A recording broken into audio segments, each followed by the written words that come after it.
capítulo 1.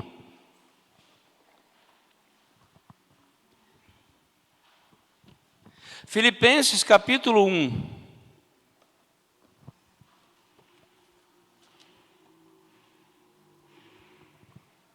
Verso número 12.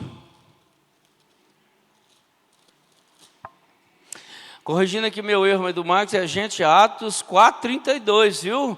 Da multidão dos que creram era um, o coração e a alma. Ninguém tinha nada em comum, tudo era partilhado. E por aí vai, tá, Marcos? Nós corrigimos nosso erro aí. Mas erra também, ué, né? Nós tem direito, ué. Nós somos filhos do Pai. Quem nunca errou, atira a primeira pedra. Bom, vamos ler esse texto. Acho que dá para a gente ler juntos, bem alto. Aí nosso som aqui capta. O Wesley está ali pertinho, ó, ele pode ler mais alto ainda. Alternadamente, nós vamos ler do verso 12, Filipenses 1:12, até o verso de número 26. Filipenses 1:12. Todo mundo aí com a Bíblia aberta, gente? Se vocês deixarem a Bíblia aberta, quando a gente terminar de ler, eu acho que vocês vão compreender melhor a minha linha de raciocínio. Verso 12, quero ainda, irmãos, cientificar-vos de que as coisas que me aconteceram têm antes contribuído para o progresso do Evangelho. De maneira que as minhas cadeias em Cristo se tornaram conhecidas de toda a Ásia Proteana e de todos os demais. E a maioria dos irmãos, estimulados no Senhor por minhas algemas, ousam falar com mais desassombro a palavra de Deus. Alguns efetivamente proclamam a Cristo por inveja e porfia, outros, porém, o fazem de boa vontade. Estes, por amor, sabendo que estou incumbido da defesa do Evangelho. Aqueles, contudo, pregam a Cristo por desforma, insinceramente, julgando suscitar tribulação nas minhas cadeias. Todavia, que importa? Uma vez que Cristo, de qualquer modo, está sendo pregado, quer por pretexto, quer por verdade, também com isso me regozijo. Sim, sempre me regozijarei. Porque estou certo de que isso mesmo, pela vossa superfeição do Espírito de Jesus Cristo, me redundará em libertação. Segundo a minha ardente expectativa e esperança de que em nada serei envergonhado. Antes, com toda a ousadia, como sempre, também agora será Cristo engrandecido no meu corpo, quer pela vida, quer pela morte.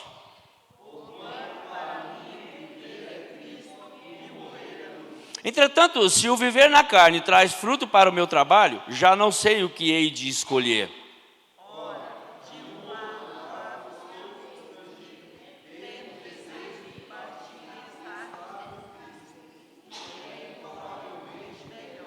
Mas por vossa causa é mais necessário permanecer na carne.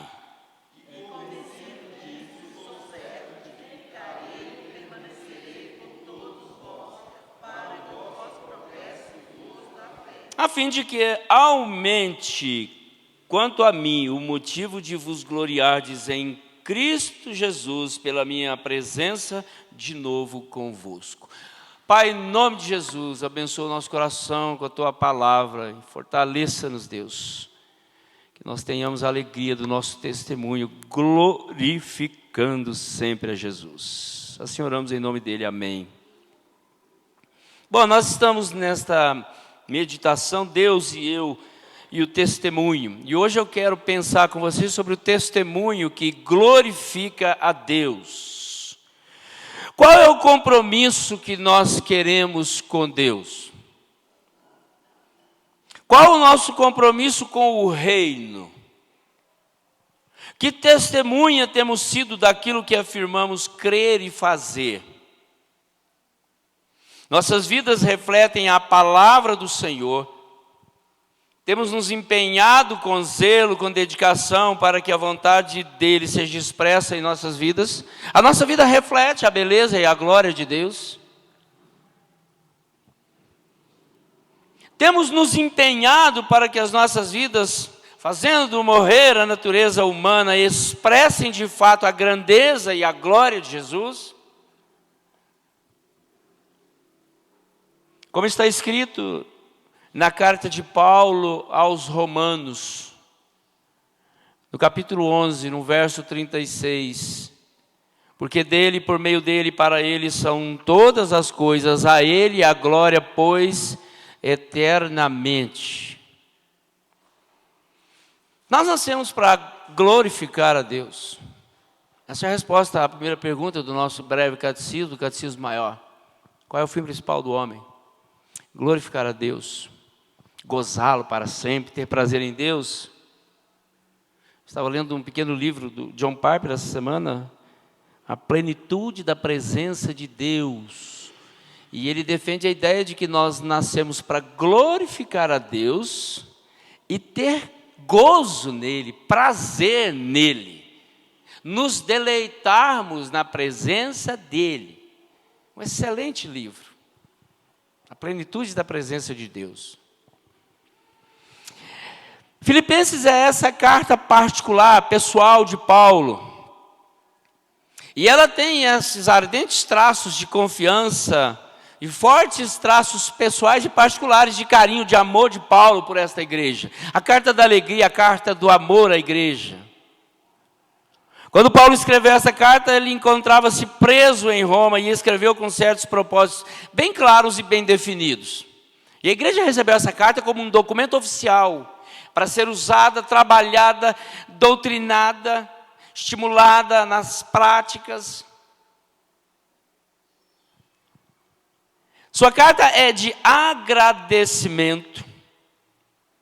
Tem como Epafrodito, aqui, o encarregado de enviar essa carta. Tem a ver com ele, com a liderança dele. Parece que os filipenses tinham enviado um Epafrodito não só como portador de seus dons, mas também para que fosse assistente de Paulo e seu servidor pessoal. Por isso Paulo confia a ele esse documento. Essa bela carta. Uma carta que serve de alento para eles no presente, e que nesse presente eles possam enfrentar e passar pelas tribulações, como nós vimos aí no capítulo 1, a partir do verso 28.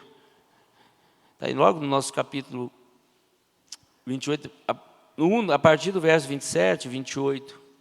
Paulo vai falar das tribulações e como eles deveriam passar por elas. A carta é chamada unidade. Rogo-vos, pois, que vocês tenham um testemunho digno da vocação, o mesmo texto repetido em Efésios capítulo 4, que a igreja se una. Nesta igreja havia 2 mulheres que estavam em litígio, ameaçavam a paz. Havia falsos mestres que tentavam desviar os filipenses do verdadeiro atalho. Capítulo 3, a carta é um apelo para manter a unidade da igreja.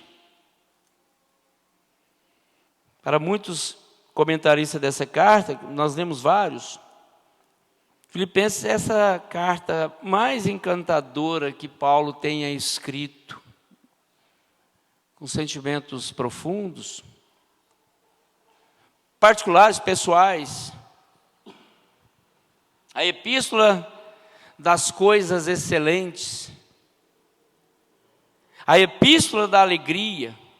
Ele escreve: alegrai-vos sempre no Senhor, outra vez vos digo, alegrai-vos. Enquanto está na prisão, ele dirige os corações de seus amigos. E hoje dirige os nossos corações a uma alegria da qual ninguém pode nos privar. Como foi cantado aqui, ministrado pelo presbítero Marcos, a nossa alegria transcircunstancial, porque ela é em Cristo, ela é no Senhor. Ninguém pode roubar a nossa alegria. E é isso que Paulo quer dizer para essa igreja. E mostrar para eles aqui, nesse texto que nós estamos lendo aqui, o seu testemunho. E é esse testemunho que ele quer nos ensinar aqui, que glorifica a Deus. De fato, engrandece o nome de Jesus. dignifica a caminhada dele, estimula a nós também, na nossa caminhada cristã, a termos esse testemunho que glorifique a Deus. E eu penso que há algumas verdades lindas aqui nesse texto que nós podemos extrair e pensar sobre esse testemunho que glorifica a Deus. E a primeira delas que eu quero pensar com vocês é esse testemunho dos ousados em Cristo Jesus. Da ousadia, da intrepidez, da coragem. E ele vai dizer isso nos versos 12 ao verso 16 da sua situação. Quero ainda cientificar de que as coisas que me aconteceram, as minhas prisões, os meus açoites, as ameaças, as pressões emocionais, psicológicas e até mesmo espirituais, pela frequência de pressões que eu recebo da corte, elas contribuíram para o progresso do Evangelho, e a corte, o imperador, os seus soldados, os seus comandantes, foram alvos desta ousadia da pregação do Evangelho aqui nas minhas cadeias. Paulo está mostrando para nós que esse testemunho que glorifica a Deus, primeiro tem que ter ousadia, coragem, não baixar a guarda. Sabe por quê, irmãos? Porque nós temos o Evangelho, que ele pode e deve ser pregado a qualquer um com ousadia, e isso vai glorificar a Deus, porque nós tememos a Deus, confiamos nele e não temos medo do mundo. E aí sim nós, com certeza, nós vamos estar glorificando a Deus com cabeças erguidas, vozes altivas, plenos pulmões, aonde nós estivermos. Paulo estava preso, isso podia significar de fato o fim da sua atividade missionária. Mas veja qual é a experiência que ele quer passar para nós, de maneira que as minhas cadeias em Cristo se tornaram conhecidas de toda a guarda pretoriana e de todos os demais. Quando eu penso que Paulo está falando aqui de todos os demais, está falando dos soldados que estão ali acorrentados a ele, está falando daqueles, as autoridades que tiveram acesso a arguições com ele, julgamentos. Mas os demais são todos aqueles que, através daqueles que estavam do lado dele, ouvindo o Evangelho, também foram abençoados pela palavra, pela pregação. E isso glorifica Jesus Cristo, ele está dizendo aqui. Que as minhas cadeias, acima de tudo, servem para glorificar o nome de Cristo.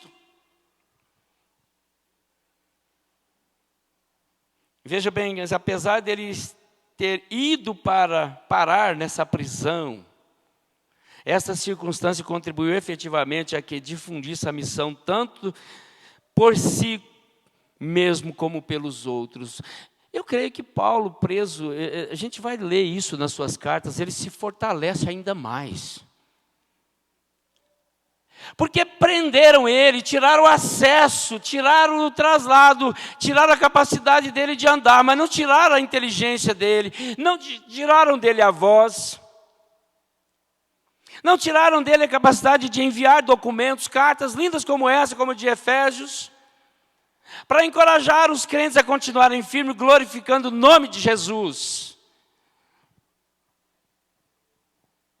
E os filipenses estavam grandemente angustiados diante da notícia da prisão de Paulo. Mas ele escreve dizendo, olha, estejam cientes. Quero cientificar-vos, quero comunicar a vocês que tudo isso é para a glória de Jesus. Tem gente aqui convertendo, tem gente recebendo a mensagem.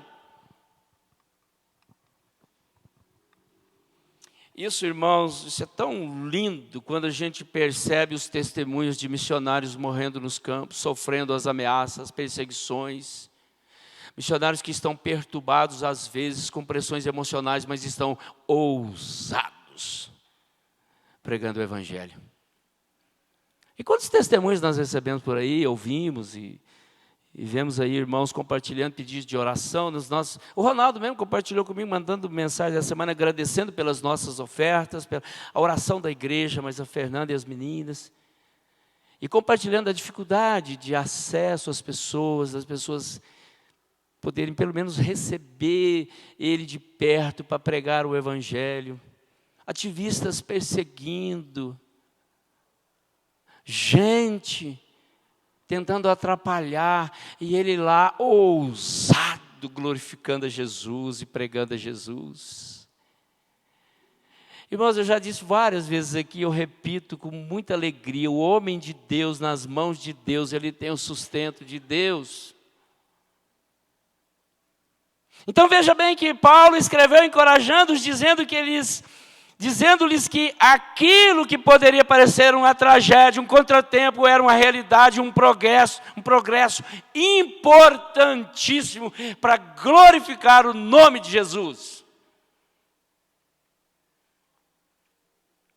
Além de toda a guarda ter ouvido de Cristo, a igreja local também foi encorajada a proclamar o Evangelho aberta e destemidamente com este homem lá na prisão.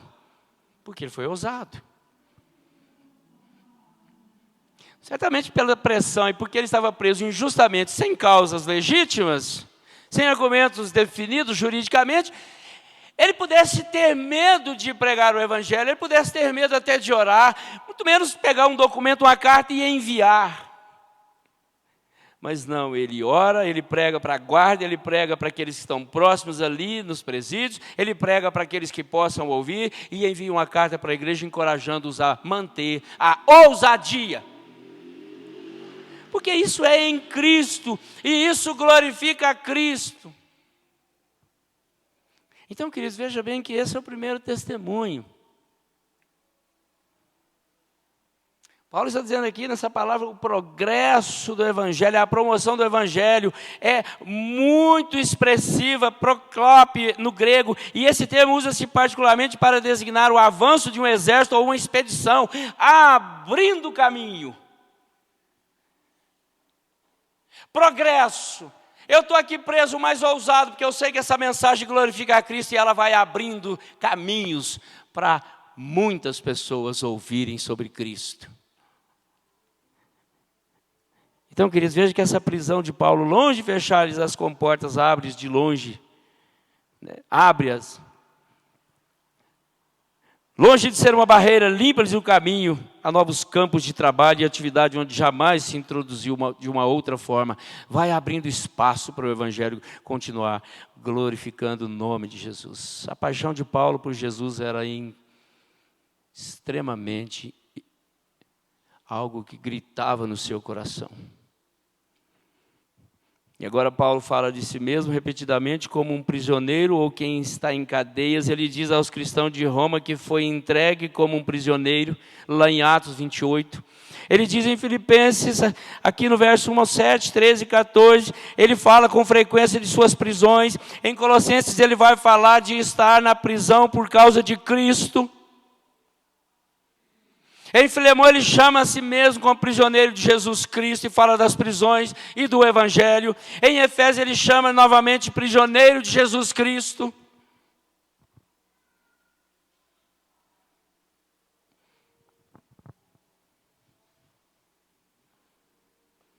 Meu querido, aí nós vamos ver aí nesses versos 15 até o 18, nem todas pregavam por motivos puros, lícitos, mas se Cristo era pregado, Paulo se regozijava. O nome dele estava sendo lembrado. Mesmo diante das heresias, Cristo era levantado como Filho de Deus. E Paulo se regozijava, olha, vamos abrir o caminho, porque Cristo vai sendo anunciado. E veja bem, queridos, essa é a nossa ousadia. Eu quero chamar a você a pensar sobre esse testemunho de um cristão ousado que prega, que não tem medo, porque isso glorifica a Cristo, isso exalta o nome de Cristo, isso é seu testemunho verdadeiro. Não negue a Cristo. Hoje de manhã nós falando da ética cristã aqui, o nosso comportamento, pagar o mal com o bem, isso glorifica a Cristo. quebra barreiras, desmonta corações e glorifica Jesus. Seja ousado. Seja ousado para dar o seu testemunho e pregar sobre Cristo, porque Ele vai ser glorificado. Segundo, nós percebemos que esse testemunho aqui, que glorifica a Deus, são daqueles que se alegram em glorificar a Deus, que tem alegria. Paulo vai dizer aqui no verso 18 e o verso 19, todavia que me importa, uma vez que Cristo de qualquer modo está sendo pregado por pretexto, quer por verdade, também com isso me regozijo. Sim, sempre me regozijarei, ouvindo sobre Cristo, pregando sobre Cristo, isso me alegra. Eu tenho muito entusiasmo de falar de Jesus. Eu amo. Eu procuro estudá-lo, eu procuro amá-lo. Ele é minha inspiração, ele é meu exemplo. E Ele é o motivo da minha alegria em servi-lo. Eu me regozijo. De fato, Deus merece toda a honra, glória e louvor. O livro de Apocalipse vai nos lembrar que Tu, Senhor, és Deus nosso, és digno de receber a glória, a honra e o poder, porque criaste todas as coisas e por Tua vontade elas existem e foram criadas. Eu me regozijo quando eu lembro da soberania de Deus sobre todas as coisas, sobre o controle de Deus sobre a terra, o governo de Deus sobre as nossas vidas, o governo de Cristo sobre a nossa igreja. Eu me regozijo nisso, porque a igreja de Jesus, Ele deve ser glorificado, isso me alegra. Lógico que nós nos alegramos com os grandes eventos, com as grandes agendas, os grandes encontros, nos abraçamos, nos festejamos. Mas, queridos, o que nos traz alegria, o que glorifica realmente a Deus é essa alegria de saber que Ele é Senhor do universo, Jesus é o Senhor da igreja. Esse testemunho que glorifica a Deus é desses que se alegra na pessoa bendita de Jesus Cristo. E é por isso que nós falamos que as circunstâncias, elas não podem nos abalar. Muito menos nos levar a êxtases de alegrias, porque a nossa alegria é em Cristo. É Ele a nossa esperança no mundo caído, desesperançoso.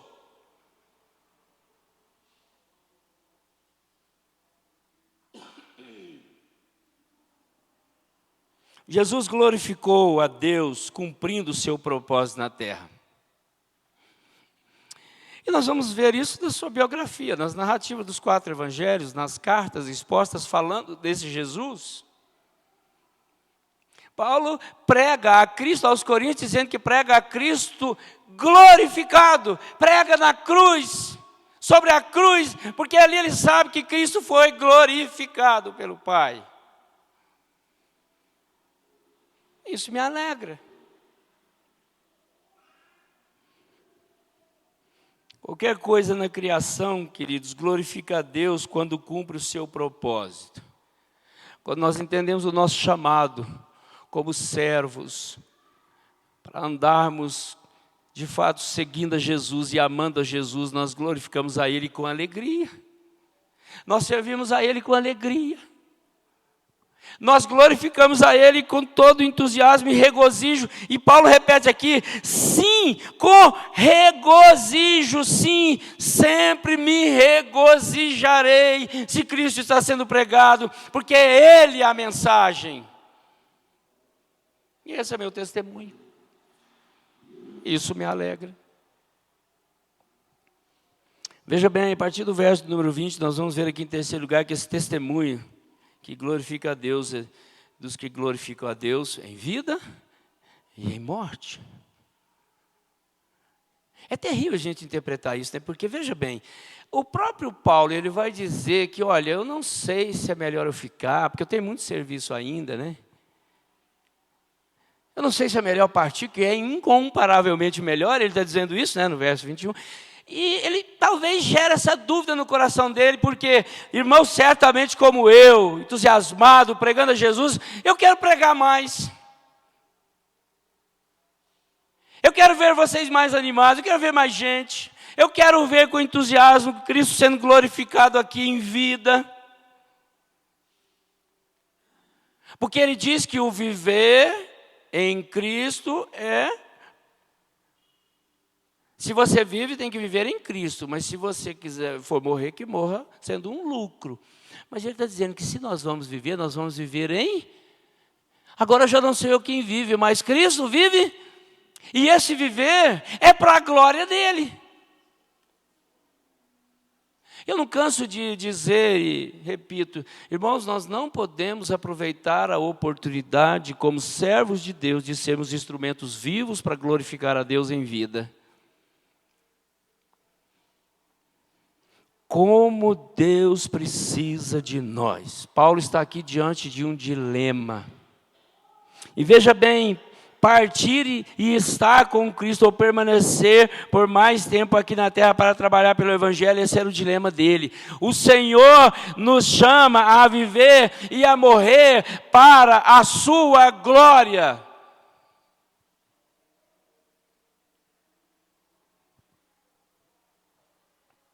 Qual era a preocupação, principal preocupação aqui do apóstolo? Porque ele desejava continuar na terra para servir a igreja.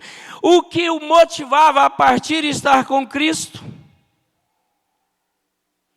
Querido, certamente não é o seu interesse próprio, não é receber honra dos homens, não é simplesmente descansar de suas fadigas, mas glorificar o nome de Jesus. Ele está dando aqui para nós um exemplo, uma experiência de uma dúvida muito legítima, honesta.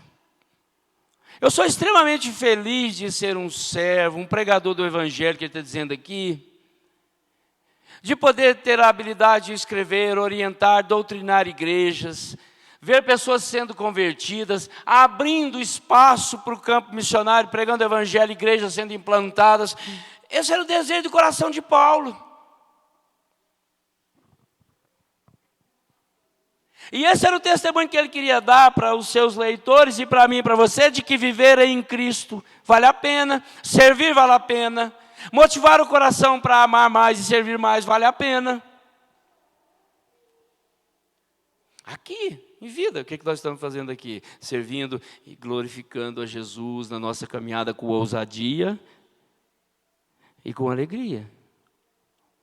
Então ele está dizendo aí, depois ele vai aí nesse verso 21, dizer, olha, mas eu acho que vocês ainda precisam de mim. Acho que ele dá uma rateada e fala assim, olha, eu estou brincando com Deus, hein? Eu estou falando que partir é lucro, é incomparavelmente melhor, mas Deus, me dá mais um tempinho, porque ainda tem coisa para eu fazer aqui ainda. Mas ele não perdeu a lucidez e a consciência de que na morte também ele glorificava a Cristo. E está aí, ele deixa o seu legado, a sua história, as suas cartas, o seu testemunho, que glorificou a Deus na sua vida, serviu como um entusiasta, como um grande estadista da mensagem do Evangelho, glorificando a Cristo, e morreu na guilhotina, cortando a sua cabeça numa guilhotina de Roma, dizendo a Ele toda a glória, e a sua cabeça, paf, decepada. E aí, irmãos, nós temos que entender que ali, no corte da sua cabeça por uma guilhotina muito bem afiada, certamente até mesmo aquele que operou aquela máquina, aquela guilhotina, ele viu a glória de Deus ali na vida desse homem. Nós falamos hoje de Estevão, ajoelhado, olhando para o céu e diz, Pai, não imputa-lhes neles esse pecado. Nós vimos Jesus na cruz, andando, caminhando, dizendo, Pai, perdoa-lhes porque eles não sabem o que fazem. Jesus morrendo e glorificando ao Pai. Estevão morrendo e dando glórias ao Pai. O apóstolo Paulo morrendo com a cabeça na guilhotina de Roma, dizendo a Ele seja toda a glória. Percebe, irmãos, que a nossa vida, quer vivendo, quer morrendo, é glorificando a Deus. E aí é tão interessante, tão bonito, né, ver uma pessoa crente, cristã, cheia do Espírito, partindo para o céu. Vencendo os seus últimos dias de vida. Dr. Russell Shedd, essa experiência aqui nas suas últimas palavras, enfrentando um câncer, o repórter pergunta para ele como era enfrentar aquilo. Ele falou assim: meu filho, eu sinto que Deus está me desmamando do mundo, a Ele seja toda a glória. Estou pronto. Glorificando a Deus na sua partida, dando o seu testemunho, glorificando a Jesus na sua subida ao céu. Uma alma serena sendo acolhida por Deus e guardada eternamente por Cristo. O maior propósito da nossa vida, da nossa existência, é refletir a glória de Jesus Cristo, na vida ou na morte. Porque, queridos, nós vamos vencer a morte. E o propósito da nossa existência não muda na morte. Isso é o propósito da nossa morte e o propósito da nossa vida após a morte. Para os cristãos, a vida eterna já começou e não será interrompida pela morte ou pelo julgamento. Nós vamos continuar glorificando a Jesus. Quer na vida, quer na morte. E Jesus mesmo ensinou isso. Quando ele disse: em verdade vos digo, quem ouve a minha palavra e crê naquele que me enviou tem a vida eterna, não entra em juízo, mas passou da morte para a vida.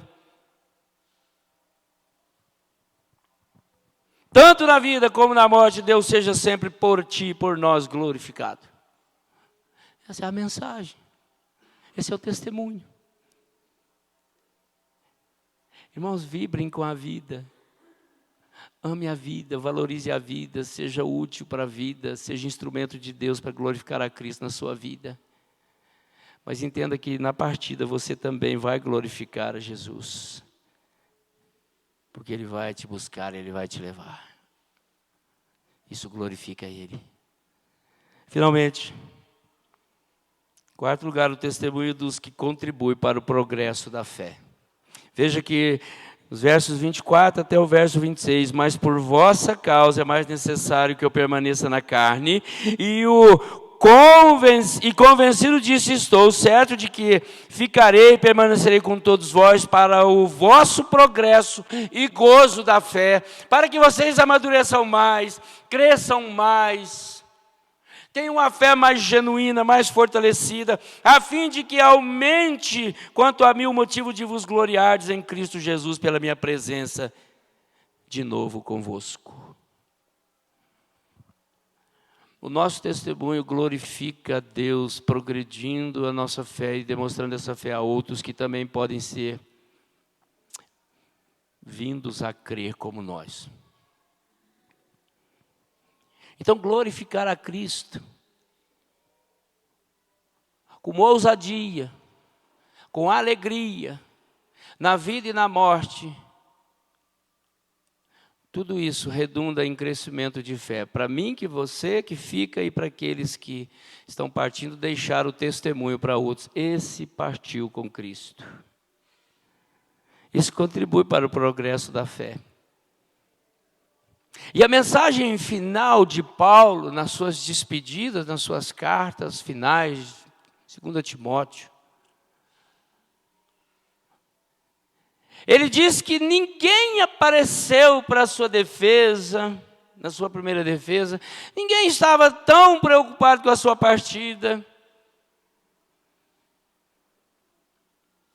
1 Timóteo 3, ele vai dizer que todos me abandonaram, inclusive pessoas muito próximas. Mas as suas últimas palavras são inspiradoras para a gente glorificar a Cristo como Ele. A Ele seja dado a glória, hoje e eternamente. Eu cumpri meu propósito, eu cumpri meu compromisso aqui na terra. Eu preguei o Evangelho com ousadia, com alegria, vida e na morte. E eu deixo um progresso para a fé, para muitos. Nós somos beneficiados por esse testemunho dele, estamos aqui falando dele, e estamos aqui felizes em glorificar a Jesus com o nosso testemunho, e aumentar a nossa fé, e ter a certeza de que é por ele que nós estamos aqui, e nós vamos progredindo. E outras pessoas vão vindo, crendo e se aproximando de nós com esse exercício nosso de glorificar a Deus com o nosso testemunho. Ô irmãos, eu queria que isso entusiasmasse você. Como me entusiasma, lendo esse livro hoje, essa semana do John Stott, A Plenitude de Deus, e lendo essa carta toda de Filipenses, lendo Colossenses, eu vi a expressão de um homem apaixonado por Cristo, e glorificando a Cristo em toda a sua jornada de ministério e deixando para nós esse legado para nós progredirmos na nossa fé, maturar as nossas ideias cristãs e melhorar o nosso testemunho e que possa todos eles glorificar o nome de Jesus. Eu queria que você se entusiasmasse com isso. Eu queria que você se entusiasmasse com essa mensagem. E pense no seu testemunho de como você pode glorificar sempre a Jesus. Seja ousado. Seja ousado. Pregue. Se alegre, se regozije nisso, de qualquer forma que você estiver pregando. Seja por pretextos, por atos, por palavras, por gestos, por abraços. Aproveite a vida, vibre com a vida. Glorifique a Deus pela vida. E na morte, você pode ter certeza que seu testemunho vai ser fiel para o progresso da fé. Para que muitos vejam Deus também na sua vida e tenha isso como uma experiência para o Evangelho. Vamos orar, vamos agradecer a Deus. Quero convidar os irmãos do ministério para a gente cantar novamente em espírito. Enquanto isso nós vamos orar. Fique de pé para a gente orar mais uma vez. Hoje é dia dos diáconos, né? Gracia dos diáconos, o diácono Lucas. Diácono Adalci, né, já serviu aqui também. Vem cá, Adalci, vamos orar aqui. Lucas, Luiz está viajando, vamos orar pelos nossos irmãos. Obrigado, irmã Maria Lúcia, por nos lembrar desses preciosos, valorosos homens que têm servido a Deus com suas vidas. Chama o Chicão aí também para nós orar por ele, porque ele também é um diácono. Vem cá, Chicão. Já foi diácono aqui, ué? Diácono, uma vez diácono. Vem cá, Chicão, para nós orar. Presbítero Nilton, vem cá para você orar pelos meninos aqui, para orar por eles. A garganta aqui já está queimando tudo aqui. Eita, com a Helena aí, pode deixar, fica tranquilo, deixa a Helena dormir, nós vamos orar aqui. Presbítero Marcos, pode orar por eles aí. E eu vou fazer a oração final. Vamos orar aqui primeiro por eles. Depois eu vou fazer uma oração pela igreja, agradecer pelo trabalho deles aí. Oremos. Graças a Deus, amado Pai. Rendemos graças ao Teu nome, ó Deus, nos lembrando aqui dos Teus servos diáconos, Deus ó Pai. abençoa, Pai. Te agradecemos, ó Deus, pela vida de cada um dos nossos irmãos, ó Deus, que tem Te servido, ó Deus, com os seus dons e talentos. Esses irmãos, ó Deus, que estão sempre dispostos, ó Deus, a estarem na Tua casa, Te servindo, Amém. ó Deus, e servindo a Tua igreja. Continua abençoando a vida dos Teus filhos, ó Pai. Que eles possam prosperar os seus caminhos, ó Deus, e que o Senhor cuide deles. Amém, Deus. Dia Cuida após das dia, suas casas, ó Deus. e igualmente das suas famílias, ó Pai. Derrama do Teu poder sobre os Teus filhos, ó Pai, que exercem uma função tão nobre, ó Deus, no meio do Teu povo, no meio da Tua igreja. Continua abençoando os nossos diáconos, bem como os nossos irmãos diáconos de outras igrejas, Amém, ó Pai, Deus. do nosso presbitério. Abençoa Sim, os Teus Jesus. filhos, ó Pai. Cuide de cada um, ó Deus. Encha-os do Teu Espírito, Pai. Amém. Derrama do Teu poder sobre cada um. Nós oramos agradecidos, ó Pai, no bondoso nome de Jesus. Amém. Pai, mais uma vez nós queremos exaltar o Teu nome e glorificar a Jesus. Somos gratos, ó Deus, por esta palavra. Estimula o nosso coração. Abençoa a Tua igreja, o Teu povo. Visita, Deus, com poder e graça.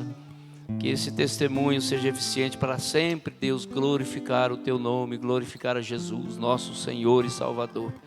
Guarde, ó Deus, esses amados que estão em viagem. Dê a eles paz, descanso junto com os seus familiares. Cuide, ó Deus, para que tenha o prazer também dos relacionamentos fraternos. Abençoa a Tua igreja, fortaleça-nos, Deus. Que a semana seja em paz. Que a mão do Senhor esteja conosco, cuidando, zelando e nos abençoando, edificando o nosso coração.